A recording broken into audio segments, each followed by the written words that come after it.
Olá pessoal, muito boa noite, estamos aqui com mais um VigorCast, estamos hoje aqui com nossa nutricionista Maiara, que vai nos dar várias dicas aqui em relação a como se alimentar. Nas últimas lives víamos falando sobre reposição hormonal, sobre a importância de ter uma alimentação saudável, sobre a importância da prática da atividade física, de um sono adequado para combater esse período, né, de transição, onde a mulher passa da parte reprodutiva para não reprodutiva, que é exatamente onde culmina com a menopausa, e depois ela entra na menopausa, tendo aqueles vários sinais e sintomas, né, irritabilidade, insônia, enxaqueca, ganha de peso, diminuição da libido, ressecamento vaginal, ressecamento lacrimal, entre tantos outros, né, como também humor mais depressivo. Podemos passar aqui a noite toda só citando sintomas comuns e aqueles não tão comuns assim que estão associados com a menopausa. Então, Maiara, dê aí aquele muito boa noite aí para o pessoal.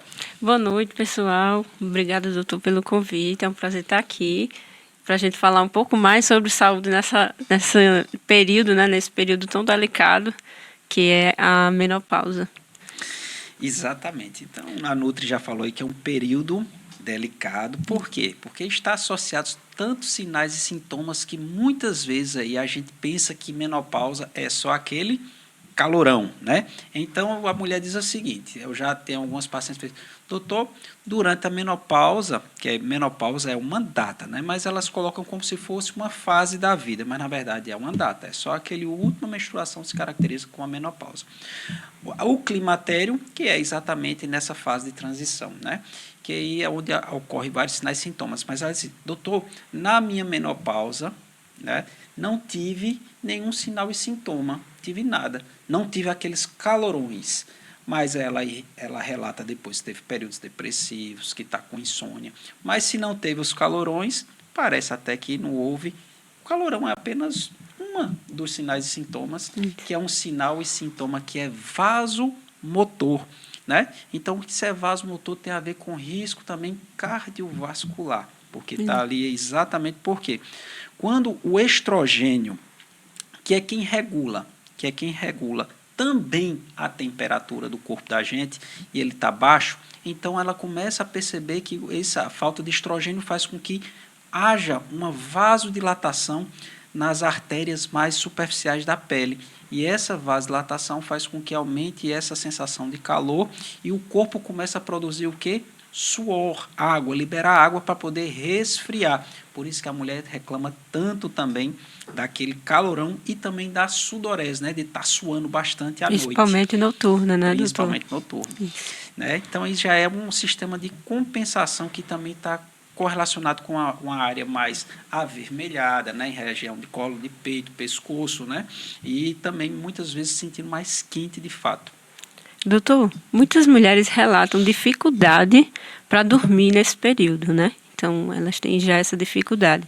Seria só o principal fator, seria essa vasodilatação, esse calor excessivo, ou a gente tem alguns outros fatores?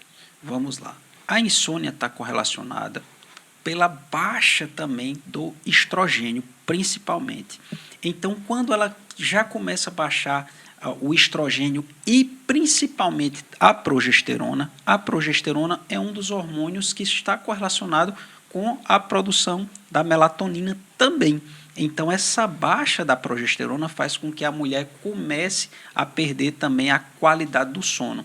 Aí, imagina só, a mulher não dorme bem. Se ela não dorme bem, por consequentemente, ela não está fazendo ali o processo de detox, o processo de reparação. No outro dia teve menos produções de neurotransmissores, como a serotonina, e no outro dia a irritabilidade também está maior, já prejudicado pela noite de sono mal dormida. Sim. Então você vê que começa a criar uma bola de neve, uma coisa alimenta a outra.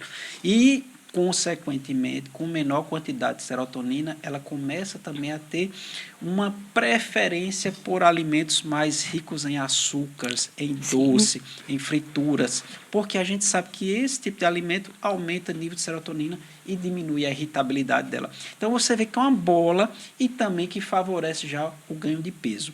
E esse ganho de peso, por sua vez, aumenta o risco cardiovascular. O estrogênio, por si só, baixo, também já aumenta o risco cardiovascular. Então, você começa a ver que é uma engrenagem que vai ser ali toda se retroalimentando e jogando contra a mulher. Ela relata aumento de peso, ela aumenta a gordura visceral, né? Ela já fica com o metabolismo mais baixo, né? Em torno, a literatura diz que no mínimo em torno de 10% por conta da menopausa, 30% a menos de efetividade na atividade física. Ela faz atividade física, a filha fazendo atividade física, a mesma atividade física, perde 3, 4 quilos. Ela ganha 1 quilo. Aí olha para você ver que deslealdade, né? Com a mulher na menopausa, ou na pós-menopausa, ou no período de transição da menopausa, né? Pois é, doutor, por isso que é importante a gente apostar em alimentos, né, que aumentem esses níveis de estrogênio, né? E também eles regulam o LDL, né, para melhorar esses sintomas vasodilatadores e também investir em alimentos que melhoram, né, o hormônio serotonina. A gente pode investir em alimentos ricos em ômega 3, em cálcio também, porque temos a perda de massa óssea, né?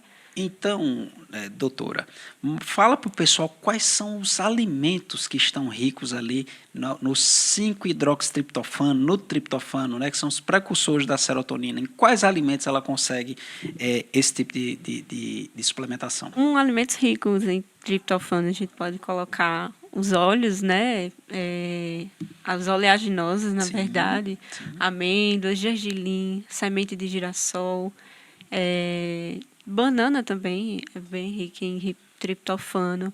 O cacau. Só cuidado com a bananinha, porque a mulher nesse período, calórica, né? Calórica, uma bananinha ali por dia, né? 2, ok. Agora comer uma penca de banana nesse período, eu acho que não seria o mais indicado, né? E também, doutor, esses alimentos eles são ricos em estrogênios, né? Isso vai melhorar os níveis de estrogênios. Aí temos também o exemplo da soja, né, doutora? Que você tanto ali fala sobre a soja, já vi você comentando várias vezes ali com os pacientes sobre a soja. E aí, é uma boa alternativa para o fitoestrogênio? Sim, doutor. E os alimentos ricos, né, em fitoestrogênios, eles vão ajudar a melhorar essa regulação hormonal. Então, a soja, sim, é é um bom alimento para ajudar a manter esses níveis. São o tofu também. A gente pode incluir linhaça, gergelim. Outros nutrientes essenciais, né, nesse período, doutor, é o cálcio e vitamina D, né? E para manutenção da saúde óssea, né, que também tem uma grande perda nessa fase. Nós vemos que tem que ser uma abordagem multidisciplinar, né, onde a gente está verificando aqui tanto a importância da prática de atividade física, porque, igual você falou, a mulher começa a ter osteoporose, né, nessa fase, uma perda de massa óssea. E sabemos que essa perda de massa óssea muitas vezes está vindo por atrofia da massa muscular. Por quê? Porque o músculo também tem um papel de estressar o osso, fazendo com que aquele osso se recupere e se torne também um osso mais forte. Então, a mulher fazendo atividade física, ela vai ter o benefício de ter mais força para ter uma melhor caminhada, melhor independência, né? Diminuir risco cardiovascular, porque principalmente a massa muscular do membro inferiores das pernas faz o retorno venoso, então é extremamente importante para evitar infartos, AVCs, né? Melhorar a circulação, evitar o edema em membro inferior. Então, tudo isso está correlacionado com o ganho da massa muscular, como também a saúde óssea, como falei. Existem suplementos que podem melhorar todos esses sintomas. Quais são os suplementos mais indicados? Em relação às suplementações que são extremamente importantes, se fosse para classificar, eu diria o seguinte: vitamina D, uma excelente chave. A vitamina E, porque a vitamina D, claro, diminui risco cardiovascular, melhora a imunidade, né? Como outras ações. A vitamina E, nessa fase, é extremamente importante. O complexo B está correlacionado à formação da serotonina também para diminuir a irritabilidade, gerar mais energia, também manter esse metabolismo um pouquinho mais elevado, melhorar a memória, que é uma das queixas, né, bem comum nessa fase, que é a lapsos de memória. Então, o complexo B ela tem que estar presente, principalmente ali na forma de niacinamida, a riboflavina, a metilfolato, a metilcobalamina, que é a B12, a B9 ativa, né? Está em excelente. O cálcio não poderia faltar por conta da osteoporose. Agora, claro, tudo sendo prescrito com a avaliação de um profissional, né? Como também, eu diria, o ômega 3, para melhorar esse perfil lipídico, também o ômega 3 seria uma chave. Então, esses aí seriam os essenciais aí para essa fase da mulher na menopausa. Então, doutora Maiara, quais seriam assim, uma dica prática? O que a mulher deveria evitar como alimento nesse período? Vamos evitar, doutor, álcool, tabagismo. Devemos evitar também alimentos, chás, né? E a cafeína, chás ricos em cafeínas, como chá verde, chá preto, chá branco. O café em si, para a gente ter uma melhora na resposta do sono, né? Já que ele é tão prejudicado nessa fase. E também melhorar a resposta inflamatória, né? Reduzindo açúcar, deixando uma dieta mais limpa, evitando industrializados, evitando alimentos ricos em conservantes e, se possível, né, investir, mais uma vez eu falo, em alimentos ricos em fitoestrogênios, né, que são os vegetais, oleaginosas, linhaças, gergelim. Perfeito. Já que você falou aí sobre chás e cafeína, principalmente os chás que contêm cafeína, né? E qual seria assim, um chá que fizesse o oposto, que fosse mais o quê? Que lhe desse mais relaxamento, que pudesse induzir o sono, né? Preparar você para o sono. Qual seria o chá indicado? Camomila, erva cidreira, capim-limão. São chás que podem ser uma aposta não só para o período noturno, né? Mas ao longo do dia. Doutor, para finalizar, o senhor poderia dar algumas dicas para as mulheres que estão nessa fase? Então, já demos várias dicas. Então, falamos sobre atividade física, a importância, falamos sobre a importância de uma boa alimentação, falamos sobre a importância de um sono de qualidade. Então, já é multidisciplinar, já vimos aqui a nutricionista, já vimos aqui o educador físico e já temos também agora o papel do médico. Por quê? Todas essas abordagens somadas com a reposição hormonal, quando indicada, quando não é contraindicado, existe uma solução, uma resolução desses sinais e sintomas e uma melhora na saúde como um todo, como também uma melhora na qualidade de vida muito efetiva. Então, sim, a reposição hormonal vem para somar e fazer a diferença nessa fase da mulher. E para essas mulheres que sentem esses sinais e sintomas, qual seria a contraindicação para uma reposição hormonal? A contraindicação vai ser baseada em como aquela mulher se encontra naquele momento. Então, sim, tem que verificar todo o risco cardiovascular daquela mulher no momento que está querendo se fazer a reposição hormonal, como também seu histórico prévio, né, de câncer. E, então, tudo isso aí é avaliado pelo médico e não tendo nenhum risco aumentado, sim, existe a indicação. E como eu gosto de falar também, a reposição hormonal feminina, ela não aumenta o risco de câncer, mas também não diminui o risco de câncer. Mas existe sim a indicação para tratar todos esses sinais e sintomas. Agora, existem relatos na literatura mostrando que a reposição hormonal de estradiol, né, especificamente, associado com a reposição da testosterona, sendo cardioprotetora, como também mostrando uma diminuição em 30% no câncer de mama. Então, você vê que, inclusive, ele vira o quê? Protetor. Então, ele não aumenta, não diminui, na maioria dos casos. No câncer de mama, com a associação da testosterona, já temos evidências que chega a diminuir em 30%.